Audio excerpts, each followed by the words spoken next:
guys, kung bago ka pa lang po dito sa aking channel, please subscribe and click the notification bell icon. Thank you! Magandang araw po sa inyong lahat. Ngayon ay araw po ng linggo. Ang petsa ay 8 na po ng buwan ng February. So, bukas po, may laban po ang ating kababayang si Alexandra Ayala, kung saan siya po ay napasama sa main draw dito sa gaganaping WTA 1000 Tour dito po sa Doha, Qatar. So, ang unang niya pong makakalaban ay isang qualifier po, si Teresa Balintova. Itong si Teresa Balintova, mga ka-express, ay tinalo na nito si Alex noon eh. Bata pa to, mga ka-express. 18 years old pa lang to si Teresa Balintova ng Czech Republic. Ang current ranking niya, mga ka-express, sa singles, nasa rank 44 po siya. So, hindi pwedeng talaga ismulin ang kapasidad ni Teresa Balintova, mga ka-express. Saka isa pa nga, tulad nga sinabi ko, tinalo na nito si Alex noon. Pero sa ngayon, mga ka-express, si Alex naman, mas tumaas pa ang kanyang ranking. Dun sa panalo niya dun sa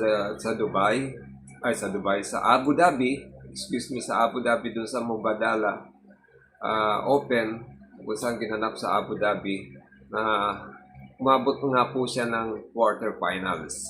Pero dun sa quarterfinals, alam natin yung nakalaban niya yung number 2, seeded number 2 at rank number 11 sa world, na si Anisoba ba yun? Alexandrova. Yan, si Alexandrova. At yun nga, medyo na-straight siya noon. Pero alam nyo, tuwan-tuwa yung nakalaban ni Alex doon sa quarterfinal. Kasi first time niya raw na nakaranas ng napakaraming nanonood.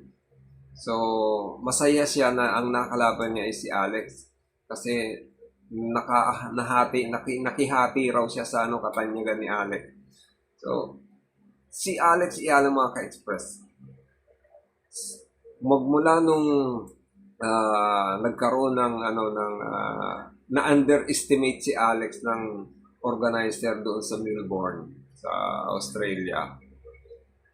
Yung mga susunod na mga sinasalihan niya, kumbaga naging na sila, naging maingat na sila. Ayaw nilang maulit yung naging parang mob. Diba? Parang kinuyog talaga ng yung buong Sipin mo nga ba naman inilagay si Alex Ayala doon sa maliit na port.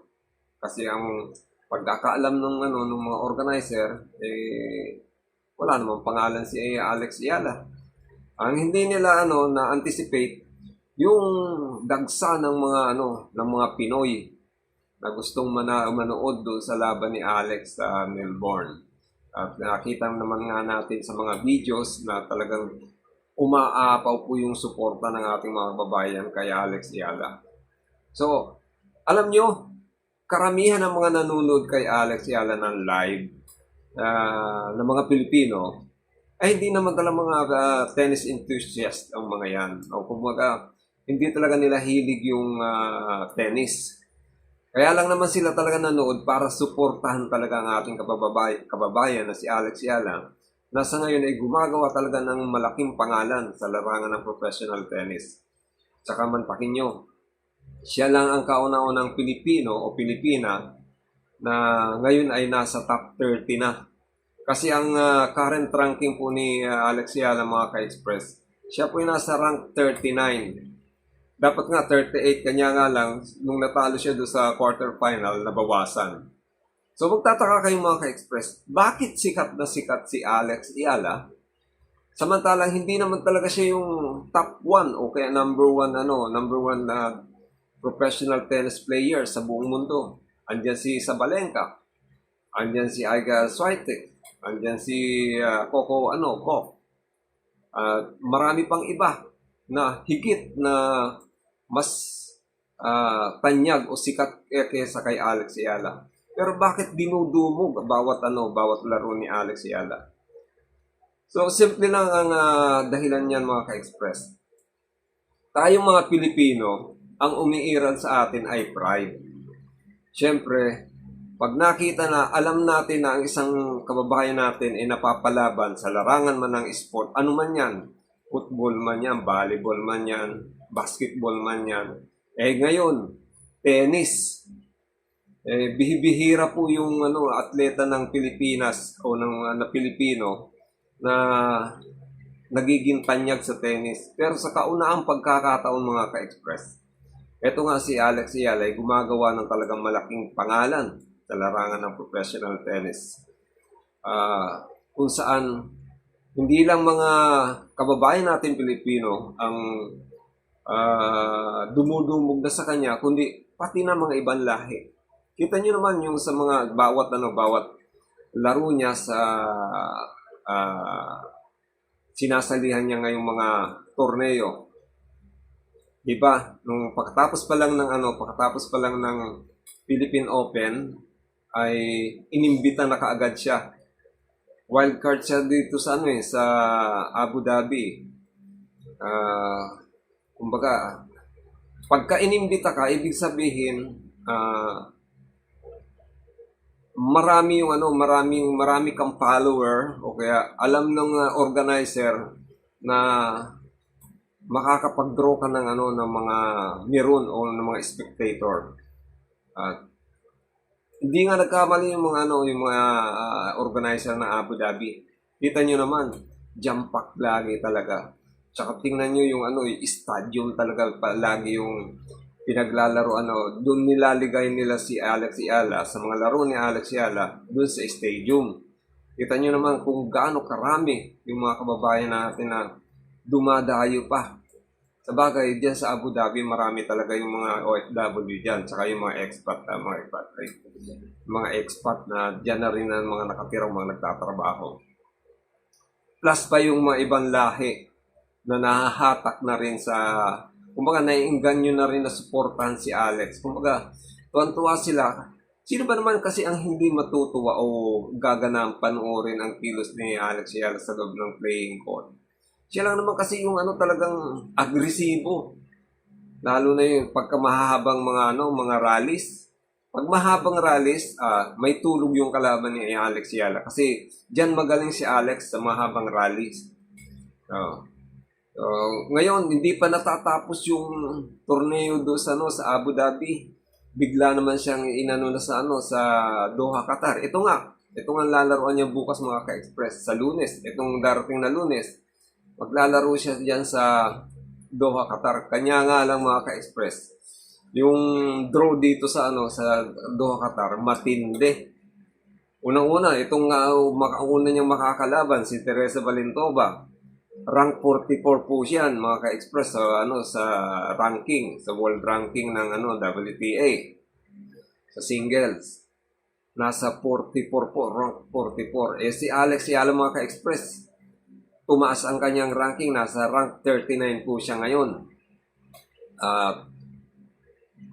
Mapapansin nyo, bakit hindi naman nananalo si Alex ng mga title, hindi naman siya nananalo ng mga trophies. Pero bakit tumataas yung kanyang ranking? Kasi by point po ang pinag-uusapan Halimbawa, tulad nun sa WTA 500, mas maraming point ang nakuha ni Alex doon. So, ibig sabihin dati, kung si Alex dati noon ang rank niya is rank 45, dadagdagan po yun. Kaya, naging rank 39 na po siya ngayon.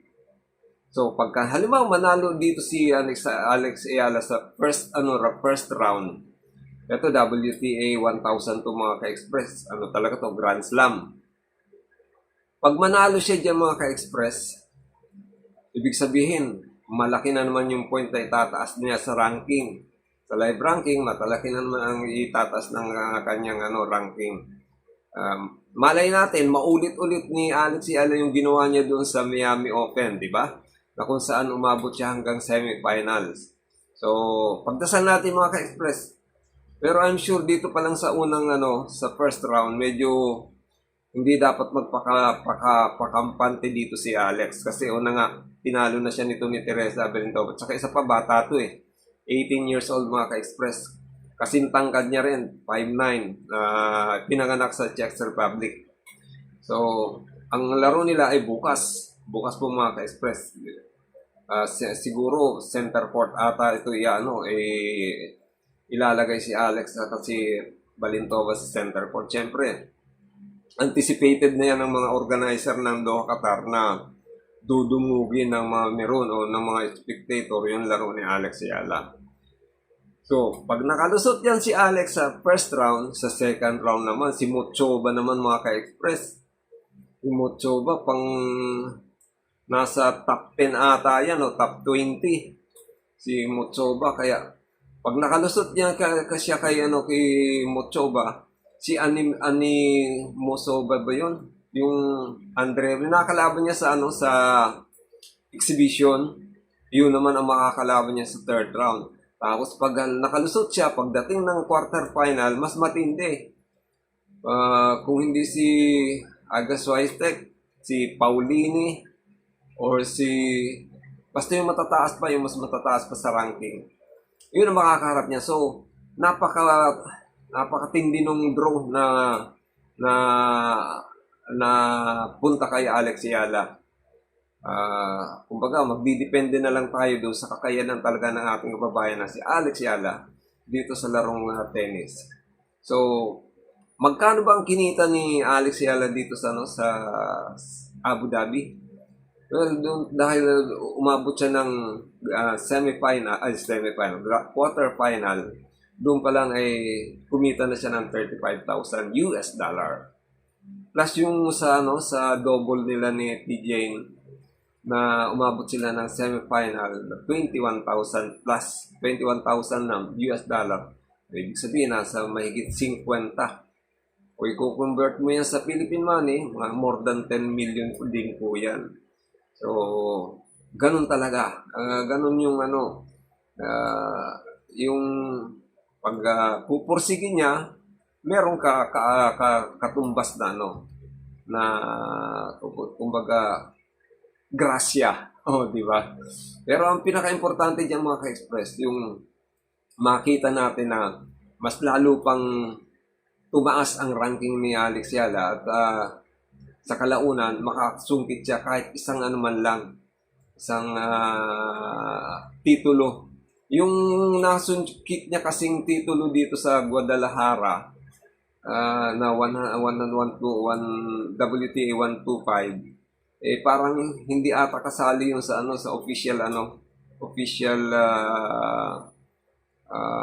title ng mga professional tennis player. Kasi kung kasama yan, dapat may nakalagay ng one title dapat siya. Kaso sa title kasi open pa yun, 0 pa rin siya. So sana magkaroon din siya ng makasungkit din siya ng isang titulo. Malay natin.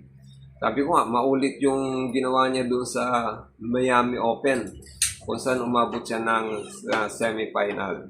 So, hanggang dito na lang po mga ka-express. Muli, ito po si Hil at yung Hilbert Channel lang nagsasabi na may pagpala ng bawat sa atin natin pong may kapal at bigyan tayo ng pagpapala sa araw-araw. Magandang araw po. Have a blessed Sunday morning po sa inyong lahat. Shoutout po sa inyong lahat, lalo po sa aking mga subscribers, sa mga followers, mga sponsors, mga avid viewers, silent viewers, silent supporters. Thank you po sa inyong lahat sa pag-suporta at panunod dito sa aking channel. Muli, maraming salamat. God bless you and Diyos Mamados! Salamat po!